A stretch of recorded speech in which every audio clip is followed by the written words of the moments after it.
یہی معاملہ حضرت عمر کا ہے، تلوار لے کر نکلے ہیں، ننگی تلوار، آج تو گردن اڑا کے آؤں گا محمد کی صلی اللہ علیہ وسلم۔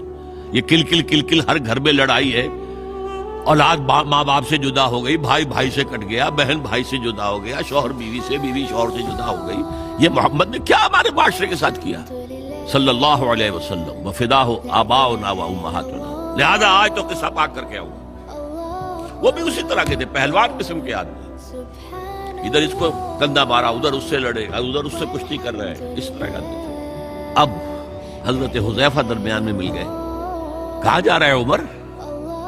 کہ آج محمد کا بس میں قصہ پاک کرنے جا رہا ہوں صلی اللہ علیہ وسلم۔ وہ ایمان لا چکے تھے، انہیں پتہ نہیں تھا۔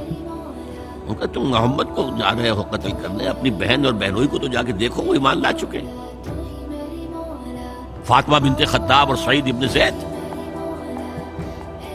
اب جو انہیں غصہ چڑھا ہے، آگ بگولا ہو کر آئے، دروازہ پیٹا ہے، وہاں اندر میاں بیوی بیٹھے ہوئے، سورہ شعراء کی آیات، سورہ طٰہٰ کی آیات نازل ہوئی تھیں، اور حضرت خباب بن الارت آئے تھے وہاں پہ انہیں پڑھانے کے لیے، تو پڑھا رہے تھے۔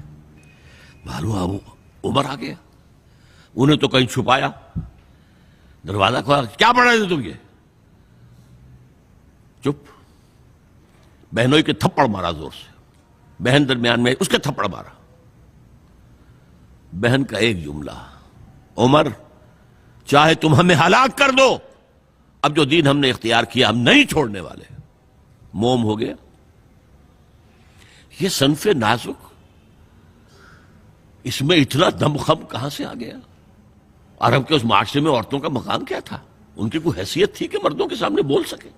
اچھا کیا پڑھ رہے تھے مجھے بتاؤ؟ نہیں تم نجس ہو، وہ کلام پاک ہے، تم نہیں پڑھ سکتے، نہاؤ۔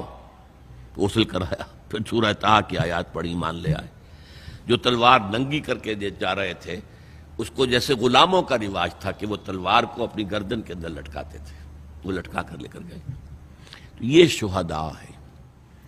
لہذا حضرت عمر کے ایمان لانے پر پھر مسلمانوں نے مسجد کے اندر آ کر اور کھلا صحن کعبہ کے اندر آ کر نماز پڑھی، اور جب ہجرت کے لیے نکلے ہیں تو اعلان کر، باقی چھپ کے نکلتے تھے صحابہ، چھپ کر، پتہ لگ گیا کسی کو، اور آپ نے آ کر وہاں 2 رکعت نماز پڑھی اور کہا دیکھو میں جا رہا ہوں، ہجرت کر رہا ہوں، اگر کسی کی خواہش ہو کہ اس کی ماں اسے روئے تو آئے اس پہاڑ کے پیچھے میرا مقابلہ کر لے، روک لے مجھے۔